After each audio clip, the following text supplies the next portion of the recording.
My first detention ever, and it wasn't for talking back, it was for being too early. Yeah, you heard that right. Not cutting class, not a fight, not even chewing gum in the wrong hallway. Early, 7:55 a.m., October 21st, last Tuesday. I was walking down the East Wing corridor, the one leading to Mr. Davies' AP history class, humming some forgotten pop song.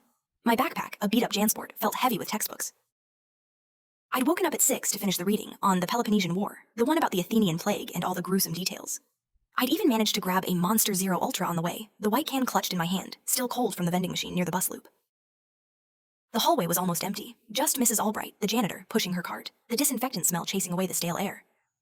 I glanced at the huge digital clock above the entrance to the gym, 07:55, 5 minutes until the 8 a.m. warning bell. My phone buzzed in my pocket, a text from Liam. "You here yet? Davies is on a warpath today." I chuckled, tapping out a quick, "Almost there, dude." Then Mr. Davies materialized.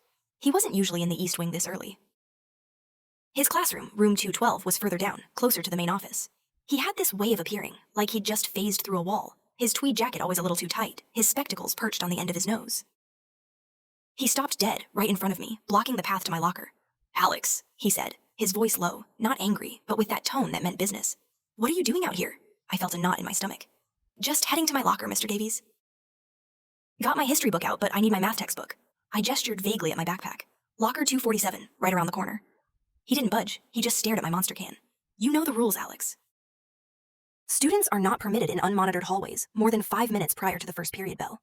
That's Section 3, Subsection B, of the Student Code of Conduct, published annually in your planner, page 9, first paragraph. The warning bell for first period is at 8 a.m.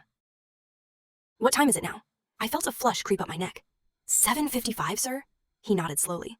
"Precisely, which means you are exactly 5 minutes and 0 seconds early. Technically, you are still in violation." He paused, letting the words hang in the air, thick and heavy. "Detention, Alex. Tomorrow, after school, room 216, 3:30 to 4:30 p.m. My jaw almost hit the floor. Detention? For this? I'd never had a disciplinary action in my life.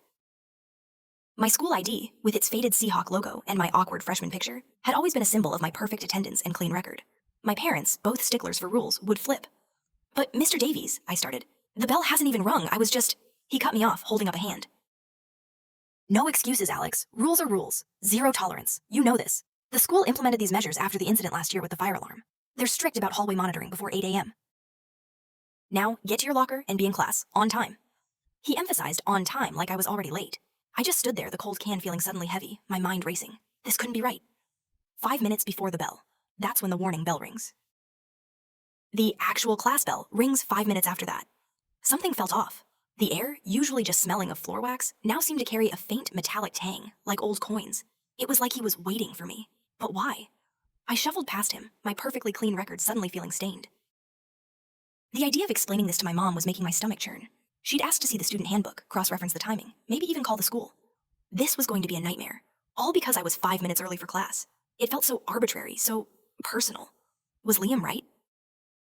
Was Davies on a warpath? But why with me? I barely spoke in his class, always turned in my assignments on time, scored well on quizzes. I was practically invisible. The entire walk to my locker, I kept replaying the moment. His gaze on the monster can, his precise timing. 5 minutes and 0 seconds. It was like he had a stopwatch, or maybe he did have one, tucked away in that tweed jacket pocket. The lock on my locker, number 247, felt stiffer than usual as I spun the dial, the combination 3 left, 16 right, 32 left. I yanked it open, grabbed my math book, and slammed it shut, the hollow thud echoing in the deserted hall. This wasn't just a normal detention. This felt like a trap. I just didn't know what kind.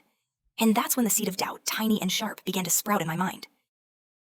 The rest of the school day passed in a blur of quiet dread. Every time Mr. Davies looked in my direction during AP history, I felt a prickle of unease. He seemed almost smug. I tried to focus on the Peloponnesian War, but my mind kept drifting back to the morning. The Student Code of Conduct. Section 3, Subsection B, page 9. I knew it, I'd read it, or at least skimmed it, at the beginning of the year when we got our planners. It seemed to clearly state, students are not permitted in unmonitored hallways more than 5 minutes prior to the first period bell. But then there was the warning bell, and the actual bell. What did first period bell actually refer to? The warning bell that signaled it was time to get to class, or the instructional bell that meant class had officially started? The distinction felt crucial. It felt like a technicality he was exploiting. My first class, period 1, officially started at 8:05 a.m. The warning bell was at 8 a.m. If I was caught at 7:55 a.m., 5 minutes before the warning bell, that put me 10 minutes before the instructional bell. Was that still 5 minutes prior to the first period bell? It felt like a semantic trap carefully laid. During lunch, I cornered Liam. He was already halfway through his pizza slice, the pepperoni grease glistening. "Dude, Davies gave me detention," I blurted out, skipping the usual "hey." Liam almost choked on his crust. "What? No way. What did you do?" "You, sneezed too loud?" I shook my head, recounting the morning's bizarre encounter, the exact time, Davies' precise wording. Liam listened, his eyes widening. "Wait, so he got you for being in the hall at 7:55, before the warning bell?" I nodded. "Yeah." He quoted the code of conduct, something about 5 minutes before the first period bell. Liam frowned, wiping his mouth with a napkin. "That's messed up, man. Everyone's in the hall before the warning bell. That's when you go to your locker, grab stuff, hit the bathroom. It's like a free-for-all before 8 a.m. Nobody cares. I mean, unless you're, setting off firecrackers or something." I pushed a cold tater tot around my tray. "Exactly. I've been doing this for 3 years, and never once has anyone, let alone Davies, said anything." "It's like he was waiting for you," Liam repeated, echoing my own thought. "But why?"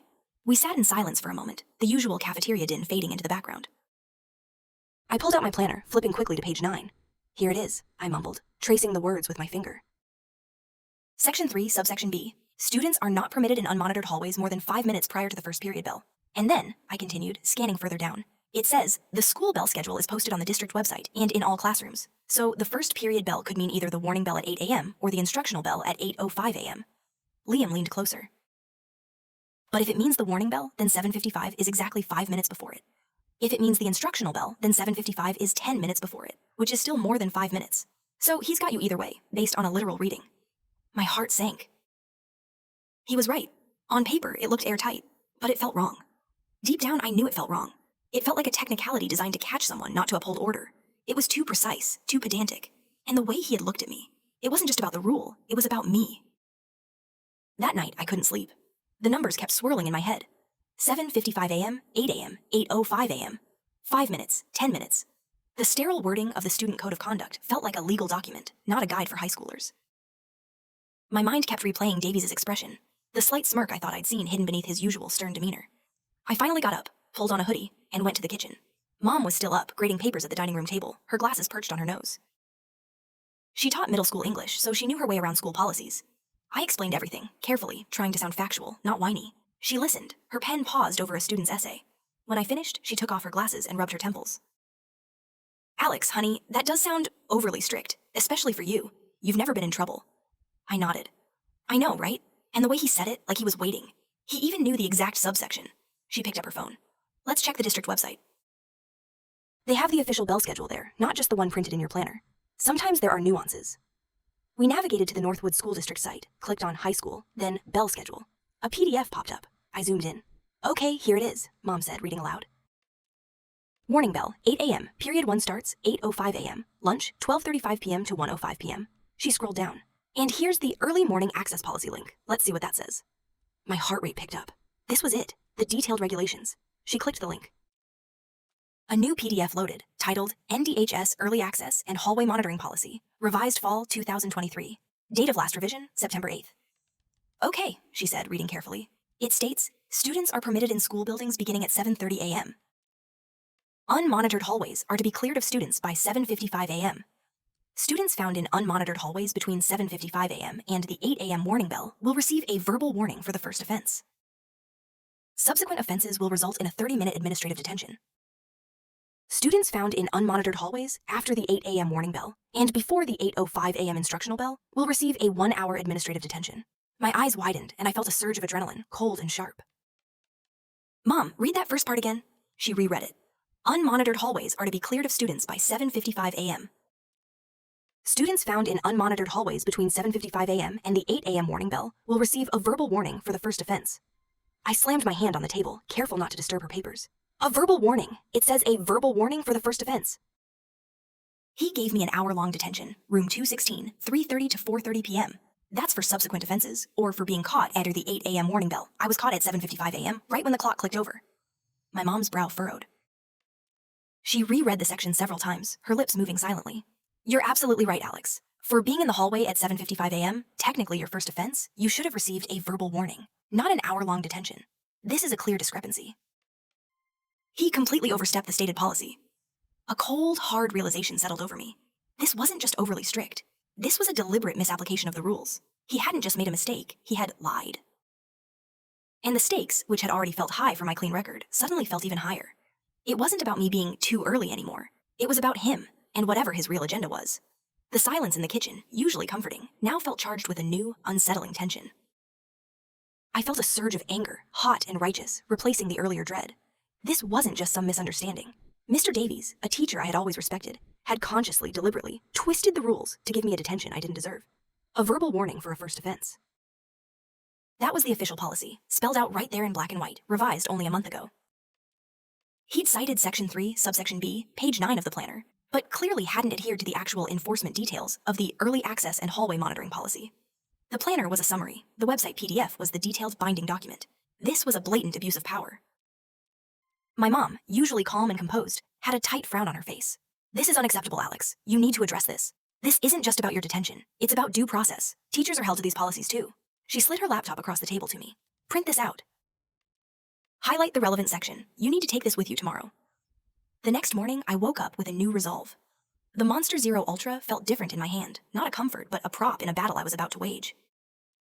The smell of floor wax in the East Wing still lingered, but now it felt less ominous, more like the scent of a stage where a scene was about to unfold. I clutched the printed PDF, folded neatly into my history textbook. I wasn't going to my detention to sit quietly and accept my punishment. I was going to confront him. The thought made my palms sweat, but the injustice of it fueled me. Liam caught me by my locker before first period. Hey, you okay? You look determined. I showed him the highlighted policy. He read it, his eyes scanning the crucial sentences. Holy cow, Alex. He really did screw you over. A verbal warning, that's it. He looked at me, a worried expression on his face. What are you going to do? I took a deep breath. I'm going to my detention, and I'm going to show him this. Liam whistled softly. Man, that's bold. Be careful, Davies isn't one to back down, especially when he thinks he's right. I nodded. I know, but I'm right, and I have proof. The school day crawled by, each minute feeling like an hour. I kept the printed policy hidden, a secret weapon in my arsenal. My history class with Mr. Davies felt particularly tense. He asked me a question about the Peloponnesian League, and I answered correctly, my voice steady. But I felt his gaze linger, almost daring me. He moved on, but I knew he remembered. 3:30 p.m. finally arrived. My heart was pounding as I walked towards room 216, the designated detention room. It was an old science lab, rarely used, with chipped linoleum floors and a faint smell of formaldehyde and dust. The fluorescent lights hummed overhead, casting a sickly yellow glow on the rows of empty desks. Mr. Davies was already there, sitting at the teacher's desk, grading papers, his ever-present tweed jacket still on. He looked up as I entered, a slight arch of his eyebrow. Ah, Alex, punctual. Good. Take a seat. I walked to the front row, directly facing his desk. I didn't sit immediately. Mr. Davies, I began, my voice a little shaky but firm. I need to discuss something about this detention. He put down his pen slowly. There's nothing to discuss, Alex. You broke the rule. You're here to serve your time. No, sir, I didn't break the rule in the way you presented it. I pulled out the folded PDF from my history book and laid it on his desk, carefully unfolded, with the relevant section highlighted in bright yellow. This is the NDHS Early Access and Hallway Monitoring Policy, revised fall 2023, from the district website. Section: Unmonitored hallways are to be cleared of students by 7:55 a.m. Students found in unmonitored hallways between 7:55 a.m. and the 8 a.m. warning bell will receive a verbal warning for the first offense. I tapped the highlighted text. I was found in the hallway at 7:55 a.m. This is my first offense. According to this official policy, I should have received a verbal warning, not an hour-long administrative detention. Mr. Davies' face, which had been impassive, slowly darkened. His eyes narrowed behind his spectacles. He picked up the paper, his fingers tracing the highlighted words, and for a moment, he said nothing. The silence in the room was deafening, punctuated only by the hum of the lights and the distant muffled sounds of students leaving campus. I could feel the tension radiating off him. This wasn't going as he planned. His power, his authority, was being challenged, not by a defiant student, but by his own institution's carefully documented rules. He looked up at me, a flicker of something I couldn't quite decipher in his eyes. Surprise, annoyance, perhaps even a hint of fear. Where did you get this? He asked, his voice low, a dangerous edge to it. I swallowed, my throat suddenly dry. From the district website, sir. My mother and I looked it up last night. It's public record, linked directly from the high school's main page under Bell Schedule. He folded the paper carefully, his gaze unwavering. Alex, there are always revisions. Sometimes the printed planners don't reflect the most up-to-date information. He paused, a strange, almost predatory look in his eyes. However, the spirit of the rule remains. You were in the hall when you shouldn't have been. But the policy dictates a verbal warning for a first offense at that specific time, Mr. Davies. I insisted, finding my voice again. Not a detention. An hour-long detention, which is what I received, is for being caught under the 8 a.m. warning bell, or for a subsequent offense. This isn't a spirit of the rule issue, it's a specific written policy. You cited Section 3, subsection B, but you applied the wrong disciplinary action based on the official guidelines. He slammed the paper down on the desk, not hard, but with enough force to make me jump. Are you implying I don't know the rules, Alex? Are you implying I'm incompetent? Or worse, that I intentionally misled you? His voice had risen, and the veneer of calm had completely vanished. The air crackled with his anger. Because if you are, I suggest you think very carefully about the consequences of such an accusation. The stakes had just shot through the roof. This wasn't just about a detention anymore. This was about his reputation, and by extension, mine. He was trying to intimidate me, to make me back down. But the proof was right there. I had the facts. No, sir, I said, trying to keep my voice steady despite the tremor in my hands. I'm not implying anything. I'm just pointing out that the official policy specifies a verbal warning for this particular type of first offense. I simply want the correct procedure to be followed. He stared at me for a long, agonizing moment, his chest heaving slightly. I could feel the weight of his authority pressing down on me, the years he'd spent in that classroom, the respect he commanded. But I also felt the solid weight of the PDF in front of him, the undeniable truth of its words. Finally, he leaned back in his chair, a forced calm returning to his face. Alex, this is an administrative matter. If you believe there has been a procedural error, you should take it up with Principal Thompson. Detention is for students, not for debating school policy with teachers. You can either sit here for the next 58 minutes, or you can leave and schedule an appointment with Principal Thompson to discuss this. But if you leave now, without serving your detention, I will have to report you for insubordination. It was a classic power play, a move to put the burden back on me, to make me choose between submitting to an unjust punishment, or escalating the conflict and risking further disciplinary action. The smell of dust and old chemicals in the lab seemed to intensify, making it hard to breathe. My mind raced. Insubordination? That would look far worse on my record than an early morning hallway violation. But if I served the detention, it would be an admission of guilt, and then I'd have no leverage with Principal Thompson. This was a critical point. I looked at the clock on the wall, 3:32 p.m. 2 minutes had already ticked by.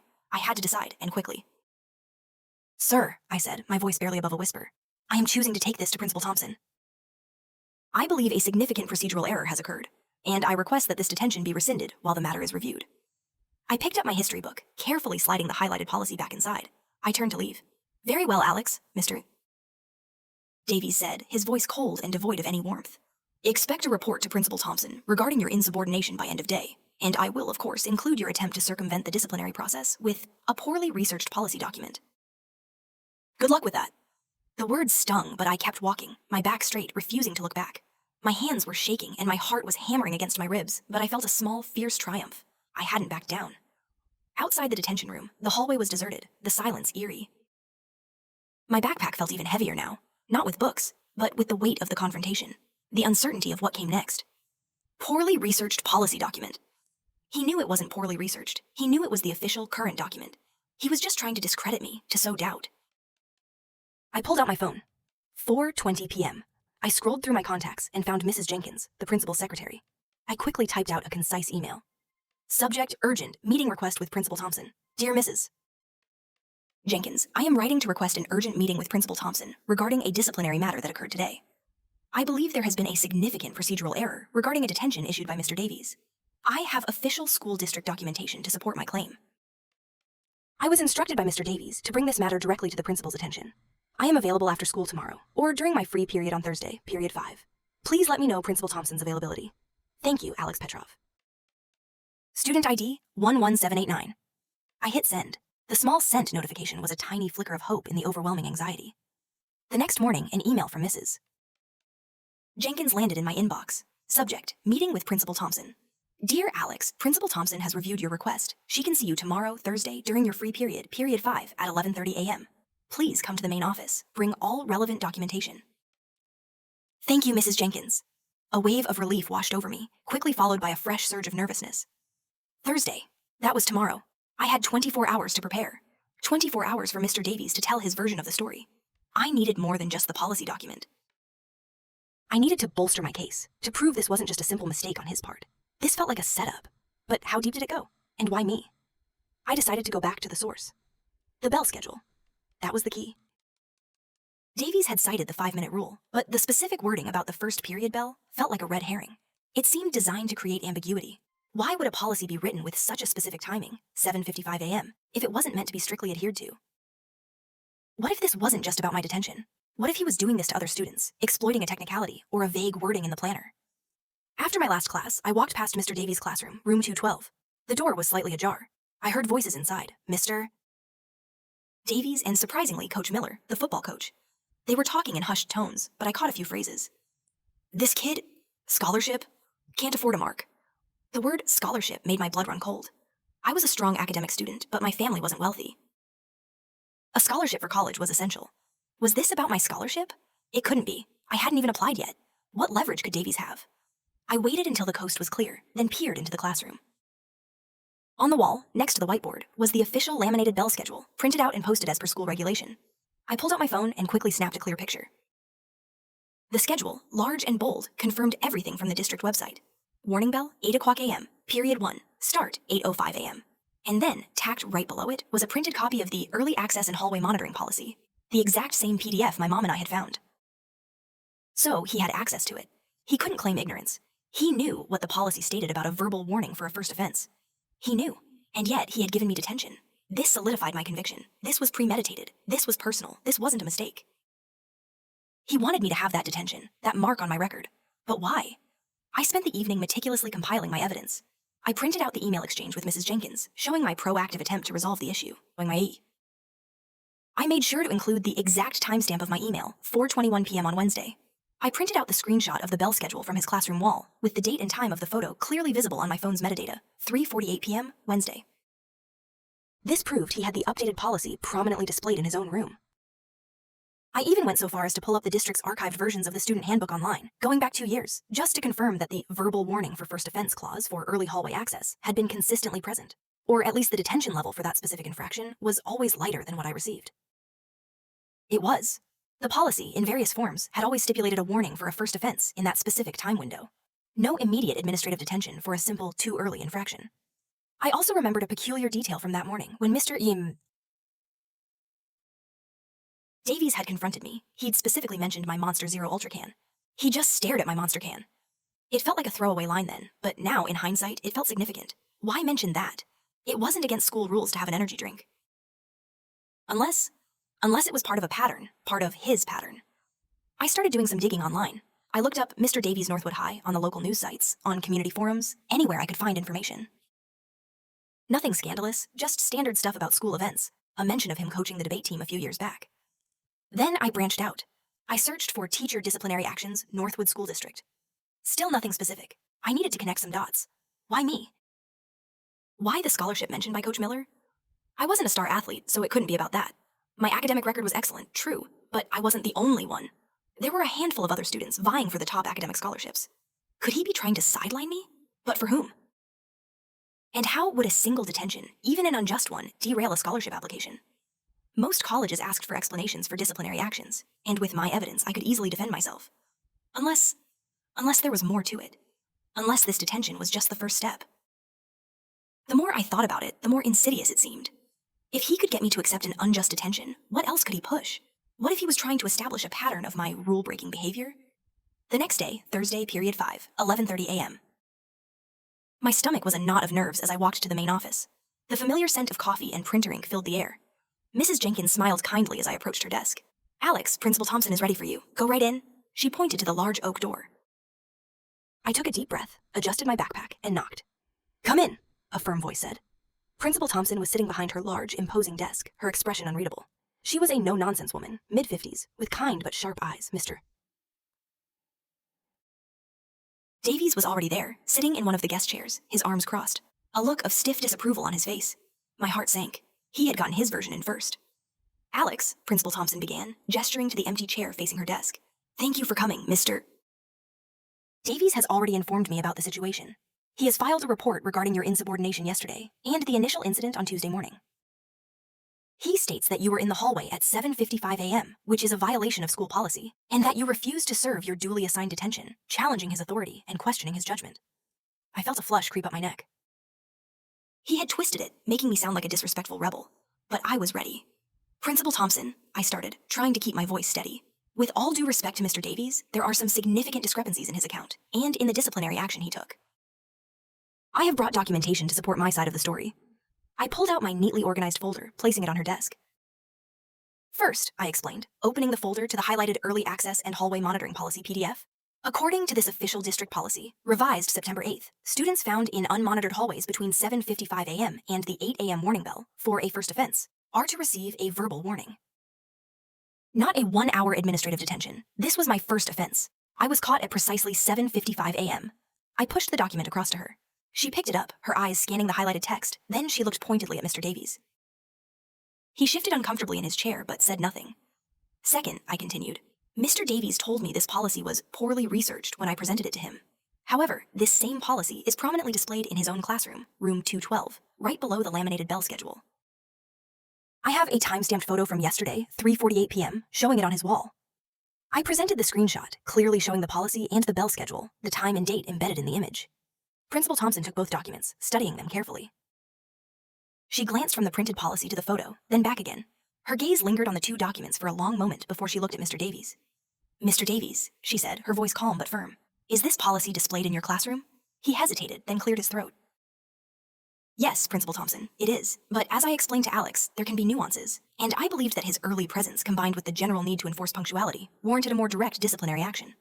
Nuances aside, Mr. Davies, Principal Thompson interrupted, the written policy, which you have displayed in your classroom, clearly states verbal warning for the first offense, for this specific infraction. An hour-long detention for a first offense at 7:55 a.m. is not in line with this policy. It would only apply after the 8 a.m. warning bell, or for a subsequent offense. She tapped the document. This is a clear deviation from established procedure. I felt a surge of validation. She saw it, she understood, but I wasn't finished. Principal Thompson, I continued, when I presented this policy to Mr. Davies yesterday, he told me I could either serve the detention or take it up with you. When I chose to come to you, he stated he would report me for insubordination, and that he would include my attempt to circumvent the disciplinary process with a poorly researched policy document. I have the email confirming my meeting request to you, sent yesterday at 4:21 p.m., showing I followed his directive to bring it to your attention, and clearly stating I had documentation. I showed her the email. I was not trying to be insubordinate, but to follow correct procedure after an incorrect disciplinary action was taken against me. Principal Thompson looked at Mr. Davies, a deep frown on her face. Mr. Davies, is it true that you characterized an official district policy document as poorly researched to a student? He looked down at his hands, his face red. I may have overstated my point, Principal Thompson. I was attempting to maintain order and respect for authority within the detention setting. Maintaining order does not supersede adherence to established school policy, Mr. Davies, she said, her voice now edged with unmistakable displeasure. Especially when the policy is clearly posted in your own classroom. And threatening a student with an insubordination report for following your own directive to appeal to my office is highly inappropriate. This raises serious concerns about your judgment and your application of school regulations. The air in the office was thick with tension. Mr. Davies remained silent, his gaze fixed on the floor. Alex, Principal Thompson said, turning back to me, you were correct in bringing this to my attention.